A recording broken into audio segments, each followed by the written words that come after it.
Sénégalais contre l'islamophobie concernant les propos blasphématoires sur Dieu, le Saint-Coran et les symboles sacrés de l'islam.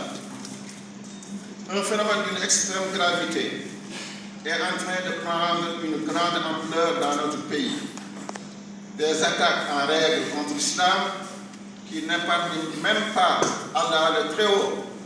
Ce phénomène qui frise l'athéisme consiste à tourner l'islam en dérision, dénaturer ses enseignements, caricaturer ses adeptes et profaner ses symboles les plus sacrés que sont le Coran et ses lieux de culte.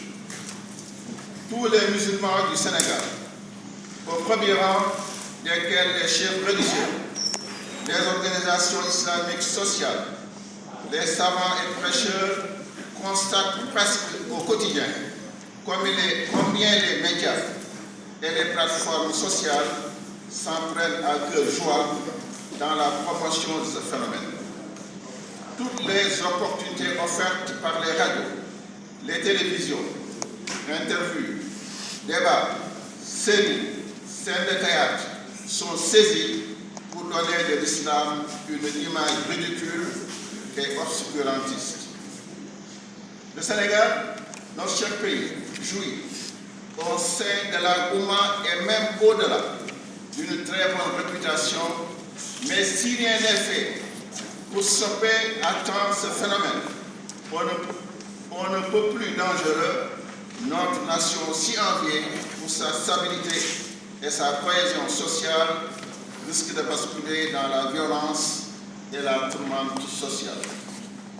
Qui aurait pu imaginer que dans un pays attaché aux valeurs cardinales islamiques, au point de forcer le respect du monde entier, et singulièrement la Oumma, l'islamophobie atteindrait un tel degré. Le plus grave, c'est que l'attaque vient cette fois-ci de quelqu'un qui se dit musulman et qui se targue même d'être un érudit. Le sieur Ahmed Cissé a osé, sur un plateau de télévision, provoquer toute une communauté de foi en dénigrant Allah le Très-Haut, en portant des critiques acerbes sur le Saint-Coran. Il l'a fait avec une insolence et un cynisme tel que de partout fusent la réprobation et des appels aux représailles. Pour ne pas en arriver à une réponse violente, aux conséquences imprévisibles contre ce genre de comportement qui commence à prospérer dans notre pays, les pouvoirs publics devraient prendre leurs responsabilités. Il leur faut d'urgence prendre des mesures drastiques pour conjurer les risques de déstabilisation de notre nation. C'est à cette fin que le rassemblement des Sénégalais contre l'islamophobie, premièrement, invite les pouvoirs publics du Sénégal à adopter des lois à caractère dissuasif contre toute velléité de s'attaquer aux valeurs sacro-saintes de l'islam et d'introduire dans son arsenal juridique des dispositions aux fins de mettre définitivement un terme aux agressions récurrentes contre l'islam et tout ce qui le symbolise. Deuxièmement, suggère aux chefs religieux ainsi qu'aux associations islamiques de mettre sur pied un observatoire national de suivi, de veille et d'alerte pour prévenir et interdire la diffusion dans tous les médias de tout discours blasphématoire sur la religion, et cela en collaboration avec les professionnels de l'information et de la communication. Troisièmement, appelle ces mêmes chefs religieux et responsables d'associations à procéder à l'élaboration à court ou moyen terme d'une charte nationale pour la normalisation du discours sur les questions islamiques au Sénégal.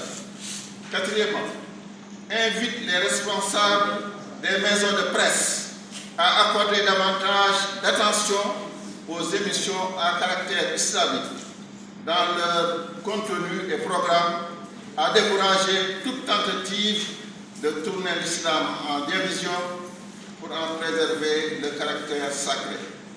Cinquièmement, exhorte la communauté musulmane sénégalaise à plus de vigilance face au complot contre l'islam et dont l'objectif inavoué est de diviser les musulmans et porter ainsi atteinte à l'admirable modèle de coexistence pacifique que le monde entier nous envie. Sixièmement, invite enfin les autorités sénégalaises à servir avec les moyens légaux et judiciaires à leur disposition contre des gens comme Ahmed Cissé, dont les propos odieux ont offensé non seulement le peuple sénégalais, mais aussi la Oumma islamique tout entière. Allah subhanahu wa ta'ala dit dans la sourate At-Tawba,